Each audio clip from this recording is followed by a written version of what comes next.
So Maharshi further says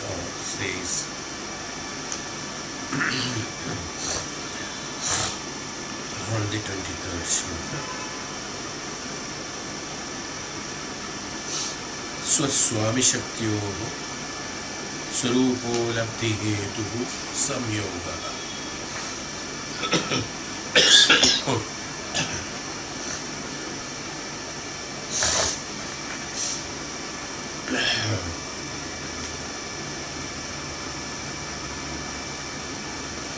Swaswami Shaktyoho.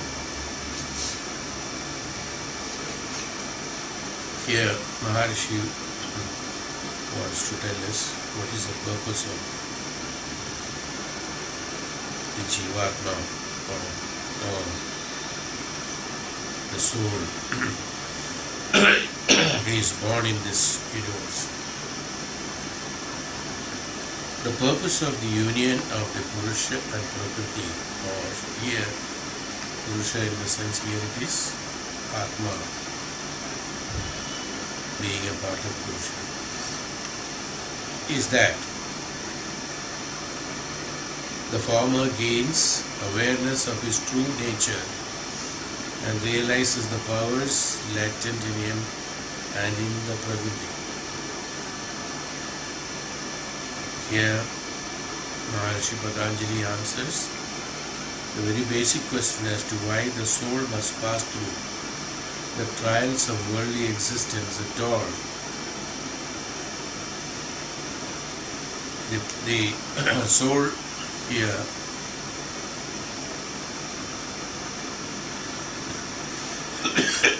through though universal has its individual manifestations. The soul incarnates in order to experience Prakriti, to learn its lessons and to comprehend and actualize its natural powers. It's a bit confusing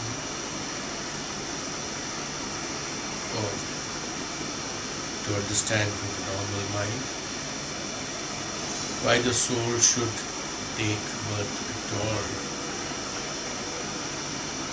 According to here, Patanjali says that the union of the Purusha and Prakriti, or the soul and Prakriti, that means soul being born into the world, Prakriti can be experienced only in the world, that is Karma Bhumi. Prakriti otherwise cannot be experienced.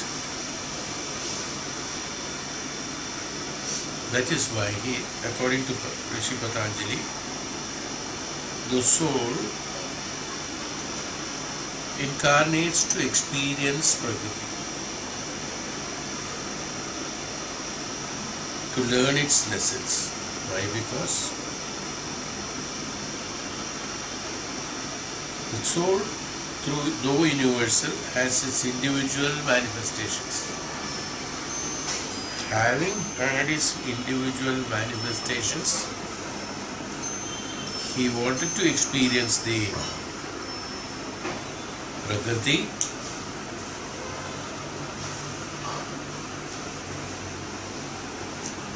so to identify, to comprehend and actualize his own powers, he incarnates. So here what he says is that one is testing, the soul is testing himself, his powers. How to know he has powers? So he, according to, in simple language, he would like to put into such a situation so that he can experiment and experience his own powers. Why he wanted to experience his own powers? Is it necessary? Then he says, for his reasoning is that though universal, has its individual manifestations. Every individual energy, when it is in its prime.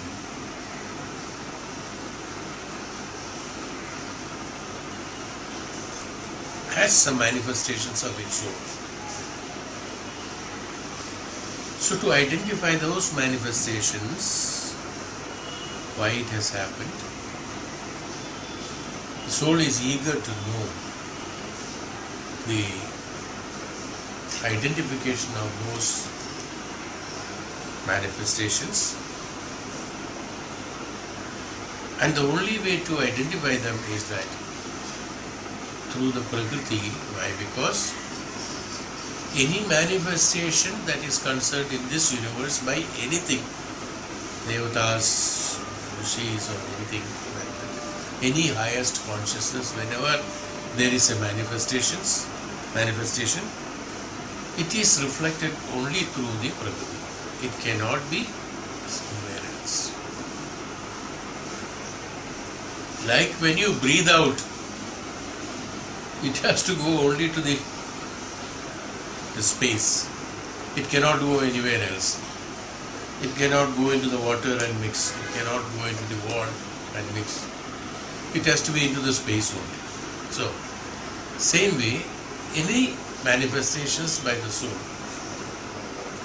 Atma, soul is that Atma or Jivatma.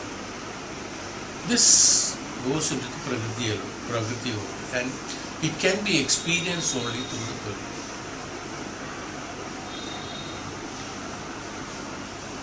How is this manifestation comes? Is that the next sloka he is explaining about it. Just to make us understand. For manifestation I am not going because next is coming to that. Here the soul's reincarnation can be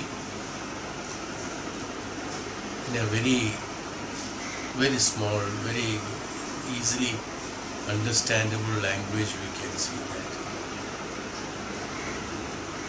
What I could get immediately, that's all. There may be better explanations or better examples.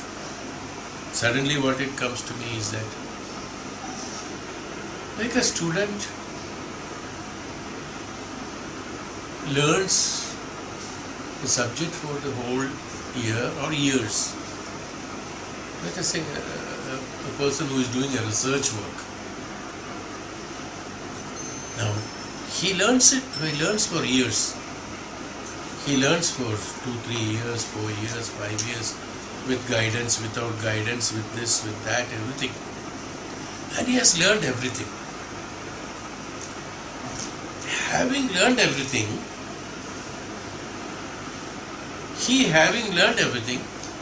he himself has a desire to know what he has learned. Is it not? For that there is an examination. Some kind of examination or some kind of expression of what he has learned has to be seen, not only for others, but for himself he has to understand. In the studies, he makes the studies, he comprehends it, he makes everything fine, no problem. But to have a test on him, that's why it is known as a test. In exams also, a test. What is a test? That he has learned it or not. That he has understood or not. That he has experienced it or not. Is in that case. But here in the soul, that he has gained his powers or not. That he has become the Jiva Paramatma or not. That he is eligible to merge with the Paramatma or not. That is it because of that. Or is there any drawbacks in him to identify in a crude language, if we can put that, not in a Vedantic language.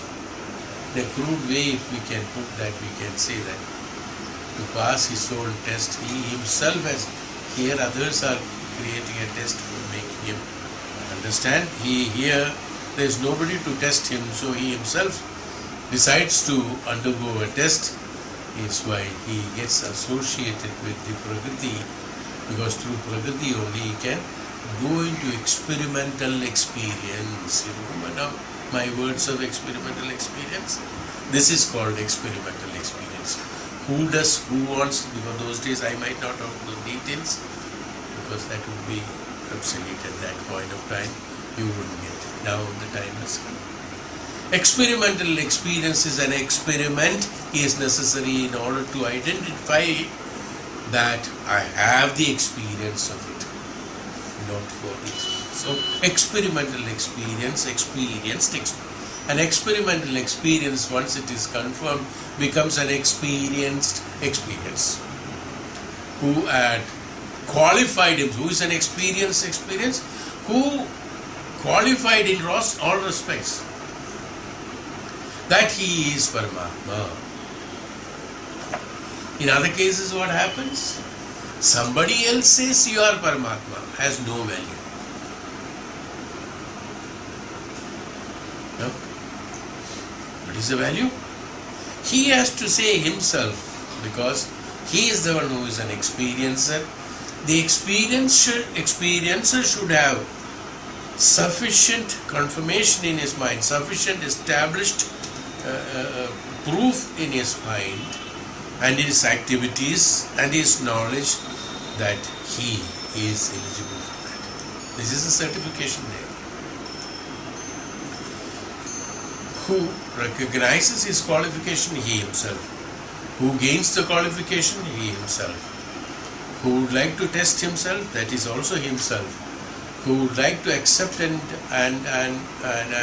establish and confirm that he is that, he is Parabrahman, it's only himself, nobody else. That is why in the case of Maharishis and Tapasvis and Jnanis and Devatas and Ishvara, there is no one else certifying him that he has this knowledge. He himself declares that I am the Maharishi. Others follow, and that's all. I am the Devarishi. I am the Brahmarishi. This status happens. It's not certified by somebody. There is no individual who comes and tells you are a Brahmarishi. From today onwards you are accepted as a Brahmarishi. Who will tell? No one. This is called the Atma. Just to tell examples, that this is how it is. That means it is the Atma who would like to experience, is why he gets associated with the Prakriti, even though. That's why he said, very clearly said that. What did he say here? Though he is universal. There is no doubt about it. It is not to clear the doubts. You must be very clear in this. This is a very complicated subject. It's not that easy as you can understand. No. It is not because he has a doubt in his capability. It is not that he would like to express himself of his capability. Not that somebody is there, I have gained the powers, now let me use it, like Asuras do. I have done the tapasya, I have got the Brahmara blessings from Brahma, now let me utilize it, to kill people. This is one way of thinking. Soul is not being bought to do that, express his ability or to show his ability to others or anyone. It's not like that. It's not like that. It is neither to show, it is neither to get a certification from others. It is not to identify himself as something else. No, nothing of this sort. There are no, in materialistic world, how we look at an efficient man performs, because there is a question of performance comes. How does he perform? Is testified and justified by another person or another higher educated or experienced person. Whereas in the case of the soul, it is not like that. He himself is capable of justifying. He himself is capable of testing. He himself is capable of undergoing the test. He is the one who is giving the test. He is the one who is passing the test. He is the one who is certifying. He is the one who is experiencing. He is the one who is experimenting. Everything is he alone. Now it is very difficult to understand by a normal mind who have got experience only in the materialistic way of acquaintance with the qualifying himself. Now to explain it in a better, this cannot be explained in vachyartham or cannot be words, there has to be an inference has to be drawn and so on. That's why I'm telling you all these examples. Otherwise, how a normal law, we all look for logical explanations, how the examiner and examinee be one. Here in this case, the examiner as well as the examinee both are one.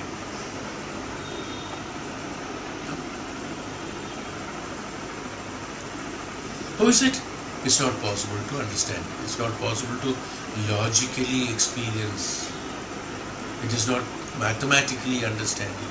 It cannot be done. It's not possible. It is beyond the periphery of understanding possibilities. That's why it is under a guidance of lower consciousness. This cannot be understood. Is why we have to enter into the higher consciousness. Is why it has been told in previous sessions, if you remember correct. Staying in lower consciousness, we cannot identify the qualities of the higher consciousness. Being in higher consciousness, we can know that how we pass through the lower consciousness. It's very clear, of course. Being in a lower class in school cannot understand what is happening in the highest class studies. When you reach the higher studies, automatically you understand what is happening. Then that can be understood. But how can the examinee and examiner can be one? How qualifier and a certifier be one? How can it be one? Because they are two different activities, but according to logical experience. It is actually wrong.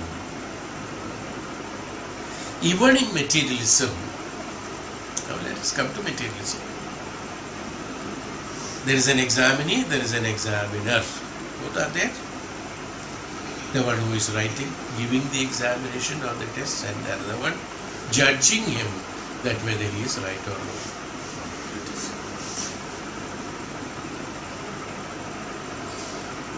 Can anybody in this universe, in this world,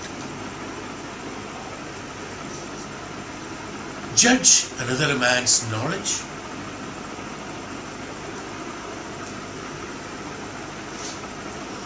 What is the examiner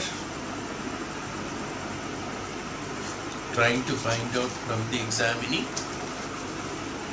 Only that what he knew and what he has taught him, or somebody taught him through the books. Looking at those which he himself not sure of, which he himself not sure of, or which he has not proved himself to be that, he examines him. He tries to prove he is right only to relate. How is he relating? That the examinee has exactly written the thesis according to the status and principles of these documents available. That's all. Is he a qualifier? Is he the one who is a real examiner? No. He is allowing the examinee to understand and identify what are there in these documents has been learned by him. And this is being checked by the examiner through the documents available with him. That's all. That means that which is already existing,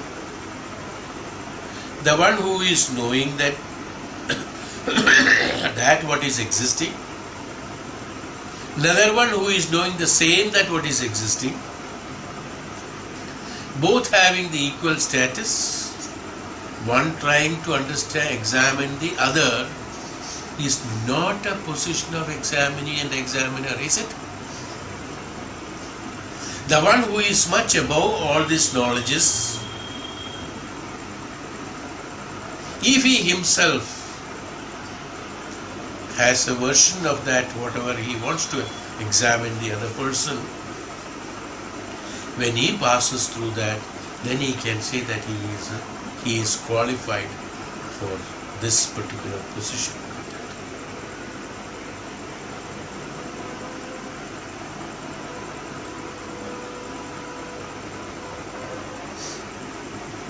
One Maha Tapasvi doesn't examine the other Tapasvi.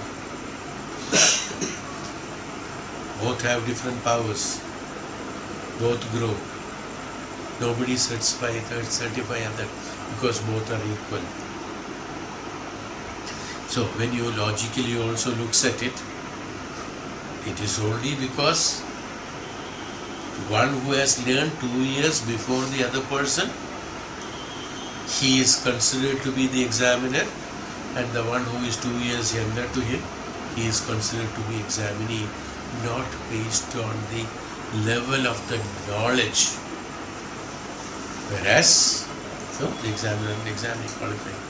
What he is testifying, what he is identifying, what he is trying to make him understand, whether this person, as I have done my examination, whether this person also know what is already laid out rules and regulations are here, that whether he is doing it or not.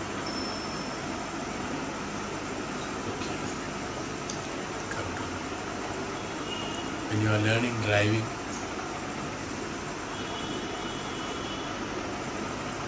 these are driving schools are there. He drives very well because he has experience driving. He teaches another person a driving. What does he test?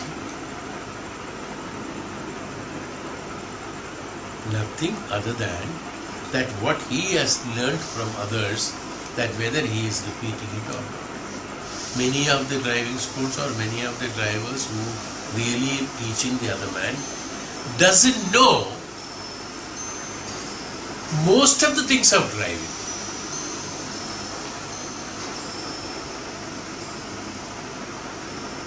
What he knows is that how to operate the machine and how to follow the traffic rules. Machine has not been made by him, nor traffic rules have been made by him. He is following certain established conditions. These established conditions, even if he doesn't tell you, you can learn. Now, having had the experience of doing that, driving it on the road, he is telling he is a teacher and you are a student, that's all. And who is an examiner and examinee? You understood the logics of it. And this way, I don't know how to explain it. These are all ways only I can express it. As I told you, it is only through the inference what is drawn, then only we can see the experience.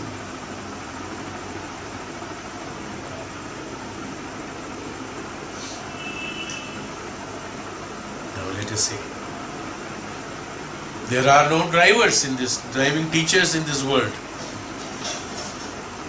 There is one man comes, he got a car.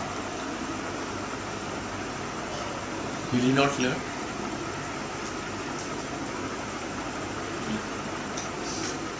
So there are instructions are there, there's already laid out. He will read the book, he will meet with so many, few accidents, few mistakes, number of times, he will learn himself. And one day, no teacher is necessary. Will he not?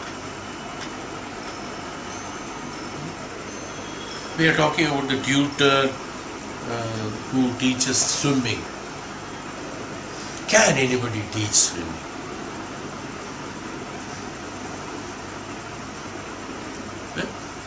I think you get it. We call him as a tutor of. How does he teach you? He teaches you Like, look, you do that, you splash like this, you splash your hands, yes, hold your breath, this, that, and all that. Whatever he does, whatever he says, by all his talks, by all his, instigation, by all his help, one cannot learn swimming. Listening to all this, what he does, he applies it in his own way. How to splash the legs, how to splash the feet, hand, how to breathe, how to not to breathe, when not to breathe, when he has to go into the water, why not, and when, how to float and all that, has to be his own efficiency. You understand my point? Who is a qualifier, who is qualified, who is an experiencer, who is experiencing? You understood swimming is a very good example. Nobody can teach swimming. Can you teach swimming? No. Can anybody teach swimming? No. Only he can tell you that this is what you are supposed to do. One thing he can do is that if he sinks, he can save you. Pull him up. That's all he can do. He is not a teacher. That's a savior. He is not called as a tutor. Who teaches whom? No, he himself. Atma. Who is experimenting? The swimmer is experimenting, not the teacher, not the tutor, whether I can do it or not. Who is examining himself? He himself is examining himself whether he can swim or not. Who certifies that yes, now I can swim? He himself certifies. Now I can swim. No? Then he swims. Atma is God. So for that, what is necessary?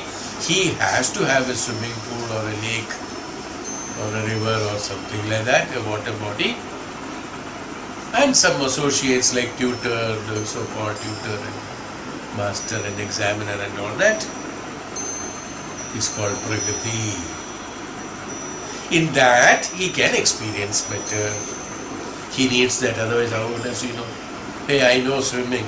Go listen to yoga. Now to show me, I myself have to think, after some 20 years of swimming, we ourselves think, now can I swim or not? It's 20 years before I had learned swimming. After 20 years when you get into a pool, there's a little more confidence is little not there. Now whether to do it or not.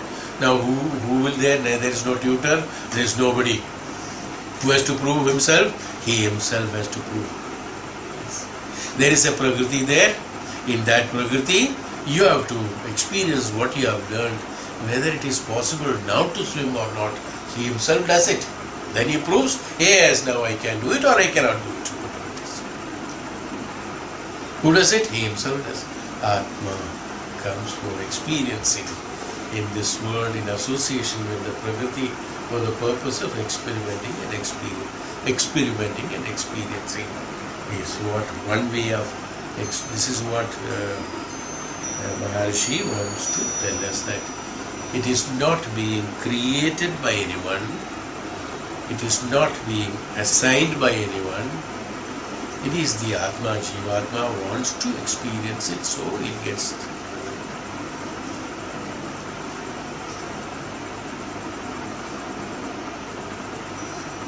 You combed your hair, you have dressed up yourself, you did some makeup and all that.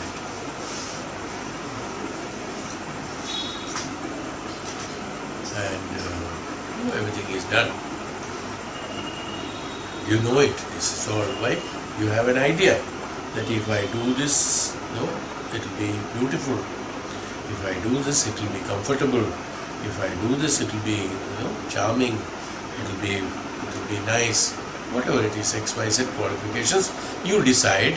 Depending upon your decision, you just do your makeup according to that. Even though you had all the confidence of doing it with that only, you have done it. But still, to finally confirm that what you have done is right, you have to look into the mirror.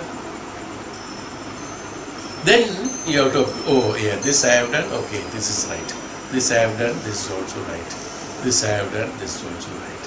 This I have done. Okay, that is not right. No? Who is examining whom? Who is certifying whom? Okay, I am looking beautiful now. Eh?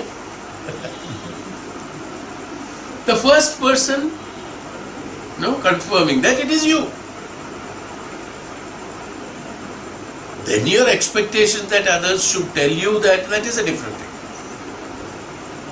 But who is certifying whom? You are certifying whom through your own experimentation, your own experiments, and classifying and confirming it, looking into the mirror. It's not. Jivatma is like that. Dressing himself, wanting to have the experimental experience, is what probably Maharishi wants to tell us. So this is how the Jivatma is. Now, this is not the end of it. This is only the final part of it. It's not everything. That's why Vedanta don't take everything as conclusion in one sentence or one paragraph or one explanation. So now anybody can misunderstand me saying that this has been told, this is how the Jivatma. Now, this is only one part of the birth of the Jivatma for experimenting in the universe, that he comes into association with the Prakriti. Now there are things much beyond. First of all, how and why the Jivatma should take such a decision. Why at all he would like to experience himself. Why at all one would like to look into the mirror and certify himself as beautiful. Because he has expectations and desires of looking into it, making himself beautiful, so he has to conform. Same way, the Atma has got the desires in order to experiment and experience. What are those desires? Those desires and materialist desires looking one into the mirror is totally different. One is a emotional materialistic desire. The other desire what I am talking is about the spiritual desire. What is that spiritual desire? In the Jivatma. In the Jivatma the spiritual desire comes. Now we have to go back. That's why I said it's not conclusion. It's only one point of it. He has to go back because in the previous Janma, the Udana which has been practicing and recording all the experiences that the Jivatma was being experienced with the Prakriti in the universe, has created a karma bhala. Based on this karma bhala, the Jivatma has accumulated karma bhalas which is creating the desire for exhausting them. This is called the desire, not the desire of he is capable or not. No. So what happens? Now the Jivatma decides, I am capable. It's not that Jivatma is not doubtful. See, he should not come that he has come to the experiment because he is doubtful. No. This clarity has to be there. He, having acquired the experiences of the previous Janma through the Udana and has told, he with his own capabilities, because he knows he is a reflection of the Paramatma, he with his own capabilities, he wants to exhaust these karma bhalas from the impure, because these are impurities in the Jivatma, obstructing the Jivatma to have layam into the Purusha or the Paramatma. So he has a desire to exhaust them. This is called the desire.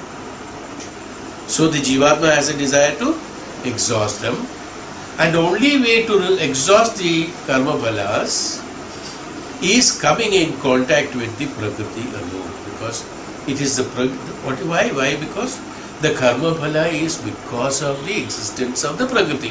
It is Maya. So it is Maya's support that is necessary for the Jivatma to exhaust these karma bhalas that has been accumulated in the Jivatma.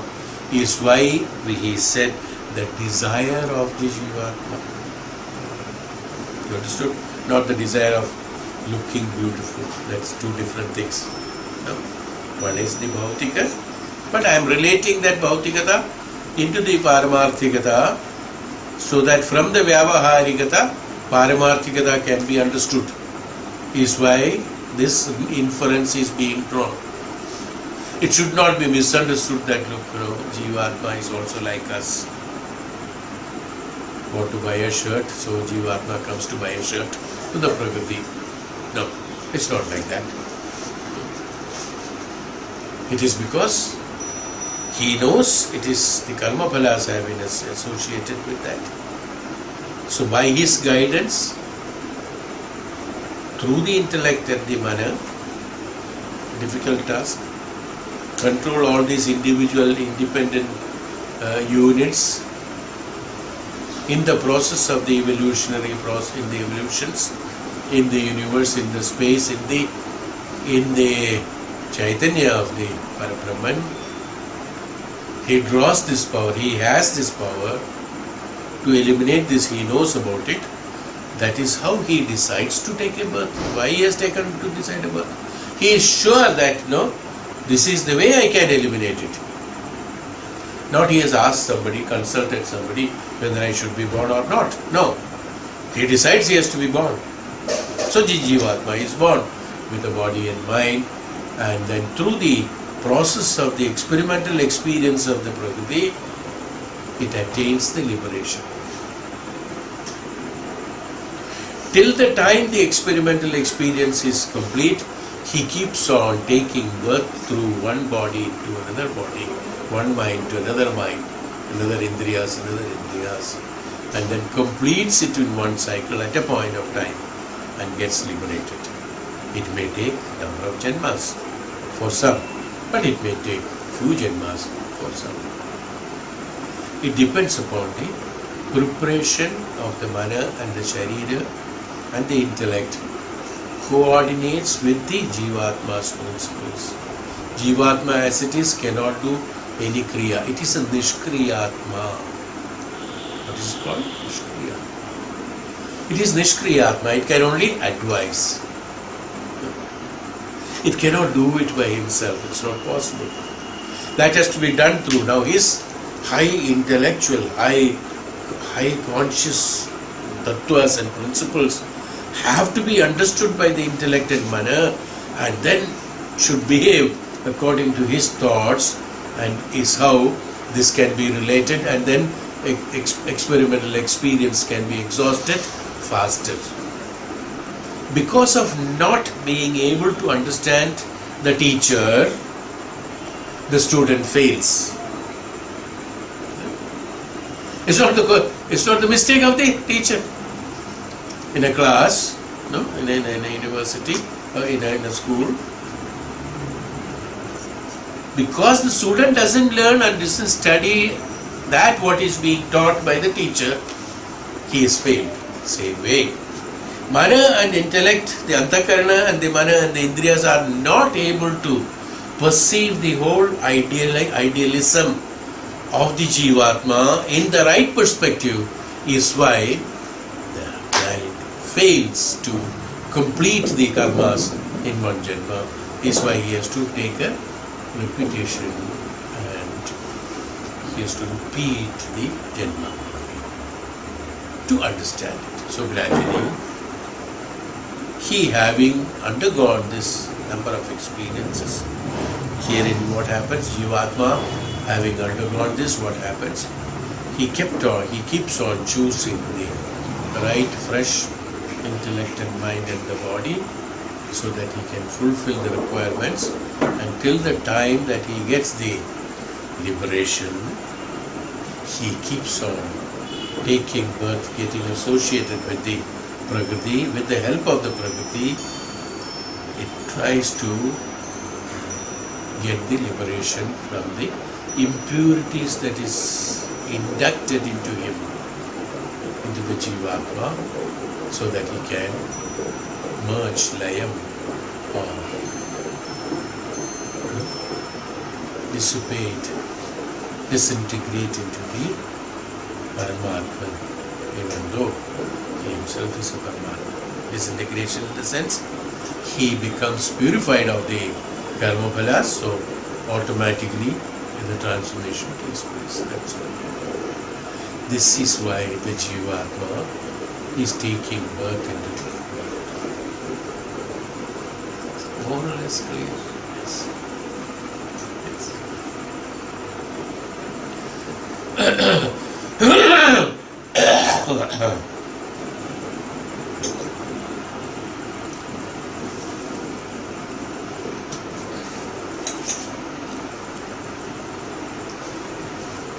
That's why he said, refers to soul, even though universal, has its individual manifestations. This manifest, that's why he said it is manifestations. And unmanifest has manifestations in him, has been created by the unmanifest alone, not by an external agency. This manifestation is created by the Jivatma alone. How? This is because of the reflection of the Jivatma through his instruments in the Maya has created these results which are known as the manifestations in the unmanifested Jivatma.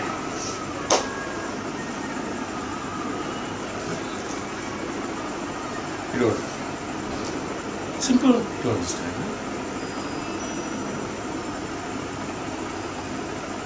You looked at the mirror, suddenly there is a black dot on the right cheek.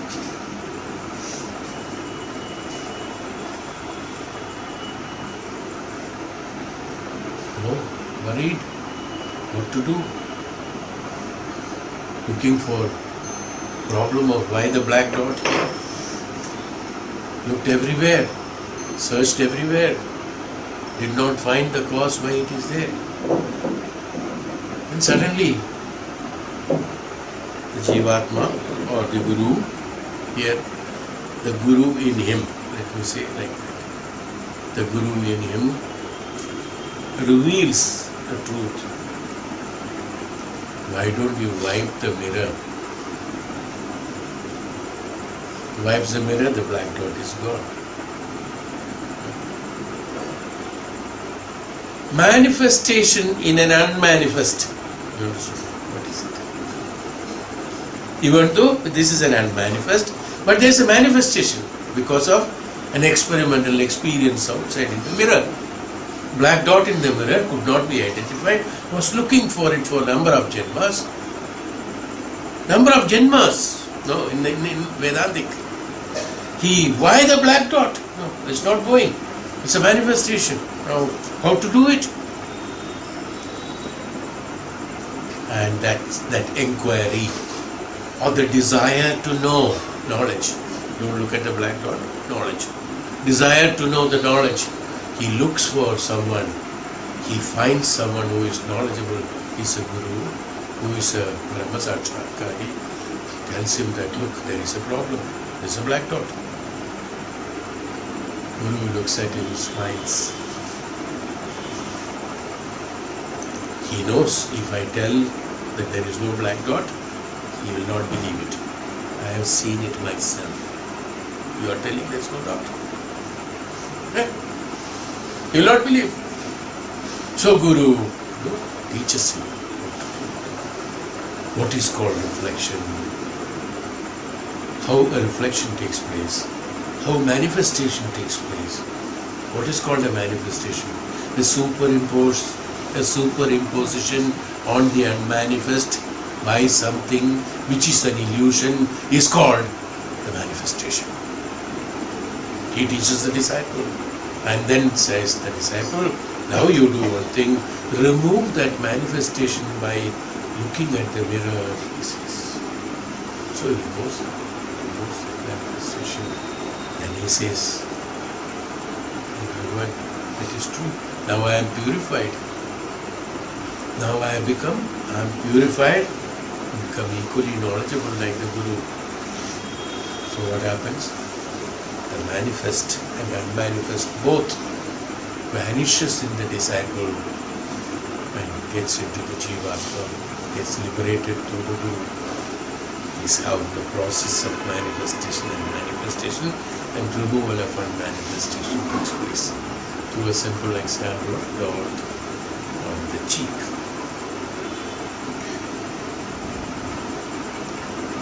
Is it now clear? Something like that, no? Something like that. Okay. So, Bhagavan says in the next shloka, what is the reason for all this? Why the black dot? Why you got confused at the first stage?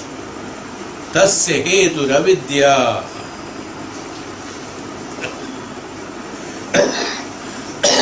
Why the Janma, why the Jivatma has taken birth? Tasya hetu ravidya. Why all these misconceptions? Why all this experimenting? Why all these expectations? Why all this desire? Why all these failures and success in life? Classification of emotional and egoistic functions and results of life is caused by avidya. Avidya is that? What is avidya again? Not that who doesn't have vidya. No, that's not avidya. That is mutara. Avidya is that which he understood as vidya, that which is not vidya has been understood as vidya is called avidya. What is that? I got a black dot on my cheek. What is it? That which is not vidya has been identified as vidya. When you identify the true vidya, the avidya is, when the avidya is lost, the vidya is automatically there. When you wipe the mirror, the black dot is not there. Vidya has come. Knowledge has come. Avidya is that which has been misunderstood as vidya. The vidya that has been misunderstood as the vidya is called avidya. We always do that.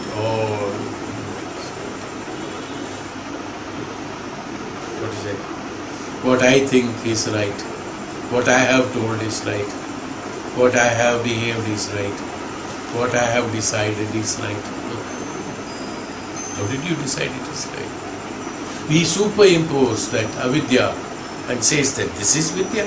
You conclude that this is vidya, so automatically you are believing that avidya as vidya will lead you towards the results of those incidents of functioning through avidya only. Avidya cannot lead you towards intelligent decisions of the vidya. Avidya cannot lead you towards a spiritual upliftment. Avidya cannot make you understand about the realization of the self. Avidya cannot lead you towards understanding of the truth of you. Avidya cannot make you understand from what is the inception and what is the purpose of your being here in this Prakriti. Avidya cannot teach you or take you towards any kind of peace and tranquility. Avidya cannot show you the light. Avidya can show you only the darkness. You will always keep on questioning the avidya. In avidya, you keep on questioning why it is dark, why it is dark, why it is dark. That's all.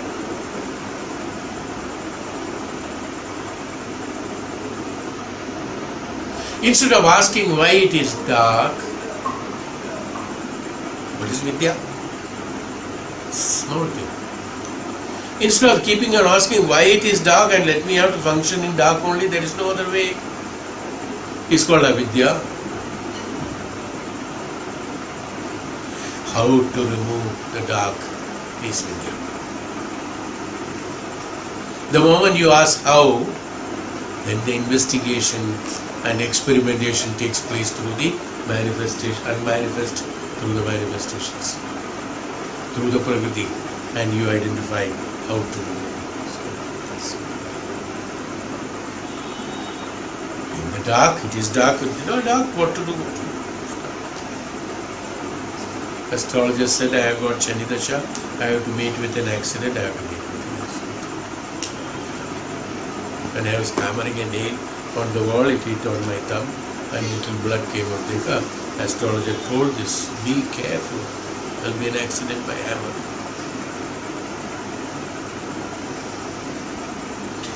Tasya avidya. Tasya hetu avidya. He said, the cause of this union. Now, let us go from the material to the Vedanta, spiritual. Tasya here is a continuation from the previous para. Always Sanskrit is like that. It refers to the previous substance. That's why isolated incidents and extents, if you take and explain, it will take you to a totally different meaning at all. You will get lost and you will think that it is an opposite meaning of that, because there is no continuation from the previous. That's why in explanations in Vedanta should not be taken as isolated meaning. Tasya. So therefore, the cause of this unmanifest, or the birth of the manifestation, to be born again as a Jivatma, to be born again with the Prakriti for the purpose of experimental experience, is because it has avidya in it, is what he says. So what happens?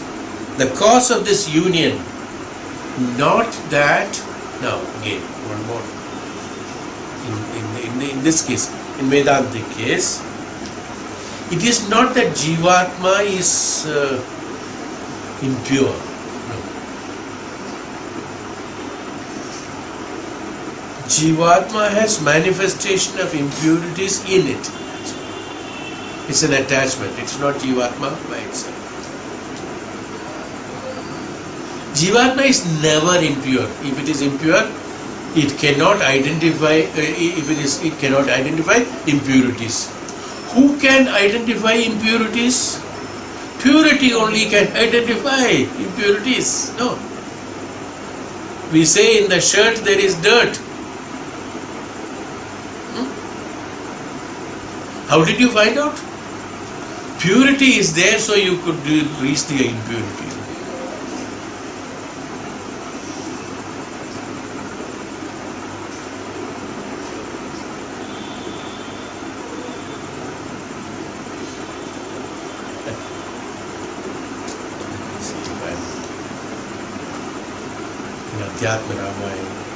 When they explained about the Bhagwan Ram,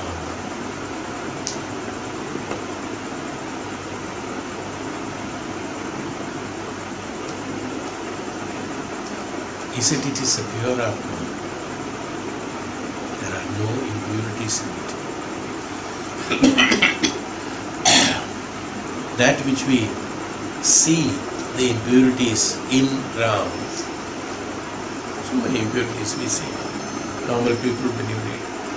Why did he do that? Why did he have to do this one? Why did he listen to Kaikeyi? Why did he pranam to Kaikeyi? Why did so many questions our own logical mind keeps on asking. Can he not keep quiet, let anybody do anything what they want? It is the botheration of Dasharatha to take care of Kaikeyi. It is not my botheration. I have done a Rajyabhisheka. Let me do it and live as a king and can do it. Things like that, that's all it is. No.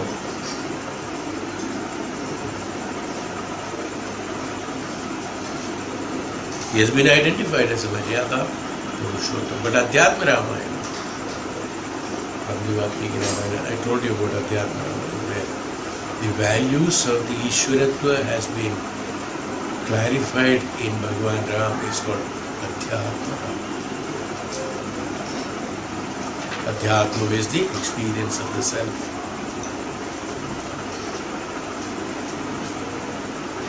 Adhyatmika, Adibhautika, Adidaivika.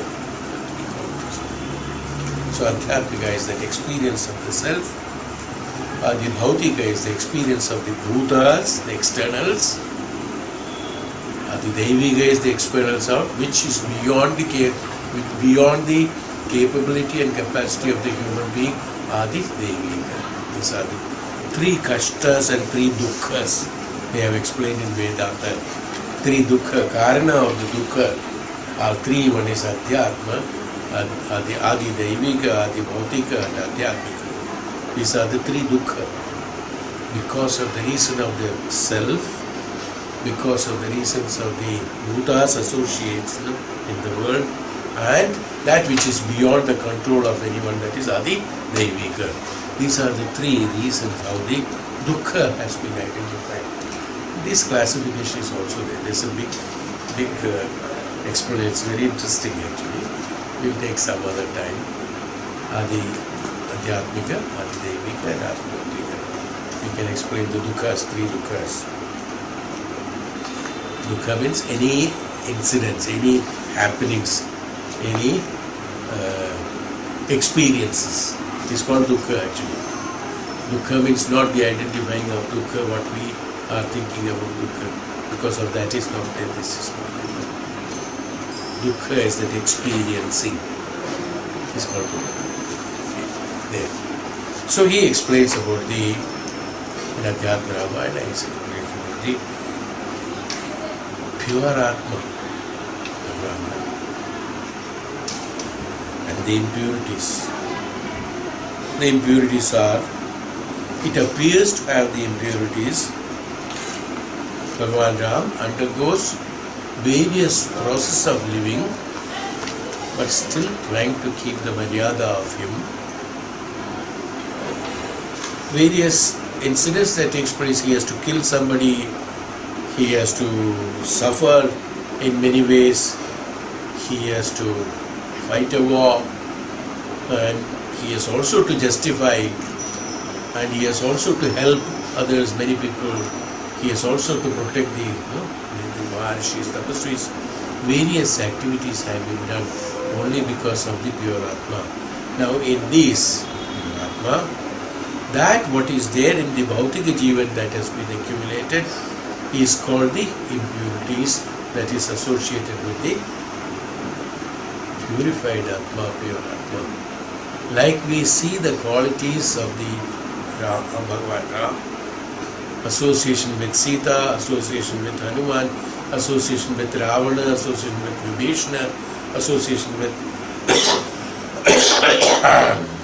Bharata, Kaikeyi, Dasharatha, and Vadha of many of the Asuras and Rishis, Maharishis, Vasishta. Everything is the attachment created in the Jivatma, which is purified Atma, the manifested cause and reasons. And in order to remove that manifestations that has been created by the, who has created, Bhagavan Ram only created. Being the God, he himself has created, he himself has taken birth in order to eliminate all that, even though the other things are stories, something else. He himself has taken birth in order to end the atrocities of Ravana, is the main thing, plus the Asuras, and protect the sannyasis. He in the pure Atma, the manifestation of all this. Now if you can analyze that, anybody says that he is like a human being, he has killed, he has done injustice, he has done this, he has done, so many things are there. They are all impurities in the purified Atma. So Adhyatma Ramayana says, how should you see Bhagavan Ram? When your cloth, when your fabric gets dirty, how you should become like Bhagavan Ram? His activities, they are explaining that how to remain the pure Atma. Just by doing a karma of gunas will not make you purified. So he gives an example. Suppose, that's why I told all these things, only to tell that example. He says that when the fabric is there, it is dirty, you take another dirt, which is called detergent, another dirt, to remove this dirt and put it in. Will this become clean? No. What has to be done then? After putting this dirt, then you have to wash both the dirts. You have to wash both the dirts, then only it becomes pure. Am I right? Same way he says, Vyasa's explanation. So same way he says, if a Jivatma is impurified by the association with the Prakriti, by way of tapasya, upasana, nididhyasana, studies of Shastra and meditation, you associate another impurity in that, then along with that, the Dhyanam, what you derive out of that is that you wash both of them. That means the impurities, what are the impurities? Your studies of Shastras here. It's not impure. But I'm just telling you for the case of unmanifest. They are all unmanifest. Studies, tapasya, experimenting, experiencing, all have come and associated. Now what is to do? Out of all these things, what is the benefit? You derive the Dhyanam, and the Jivatma which is manifested here, that Jivatma should be washed in the Dhyanam through washing machine of tapasya and Dhyanam, so that the purified Atma comes out of it. Is what is called Bhagavan Ramasis. The other things are all external association of the manifested impurities that is created. These impurities have to be removed. That is how he was in a position to, because that he did not allow these impurities to become the part of it. Impurities doesn't become the part of the purity actually. If it becomes the part of the purity, it becomes a stain. It will not go. No? It won't be able to wash off. If it is an impurity from the purified surface, you can wash it out. Then the purity remains the same way. If the impurity merges with that, then only it becomes a stain, we call it. No? The stain will not happen as far as the Jivatma is concerned. All the impurities are only attachment. These impurities have to be washed out. This is the status. Now, as far as Bhagavan is concerned, even though it appears to be that the impurities are associated with the purity of Bhagavan's Jivatma, but these impurities are not associated with those purities because it is always independent of the purity. Is how you should understand, is what has been explained. So now here, what is tasya hetu avidya? So the cause of the union of the Jivatma to the Jiva, to the life, to Antakarana, Mana and the Indriyas is because of the avidya, or its association with the Maya is because of avidya. This is avidya. Avidya is that, as I told you, it is not, I clarified it. It's for the purpose of its own decision. Who is an examiner and examinee, both are same. He himself decides in order to remove the unmanifest in him with the association, that also is decision, with the association of the Prakriti, because Prakriti alone cannot, Prakriti alone can make the purity or the Jivatma experience the impurities or the manifestations, because the manifestations were created from the Prakriti only. So the best person to know about the medicines for removal of such type of impurities, for which dirt, which detergent has to be used, is known only by the Prakriti. So the Jivatma decides to get associated with the Prakriti to remove the manifestations on him.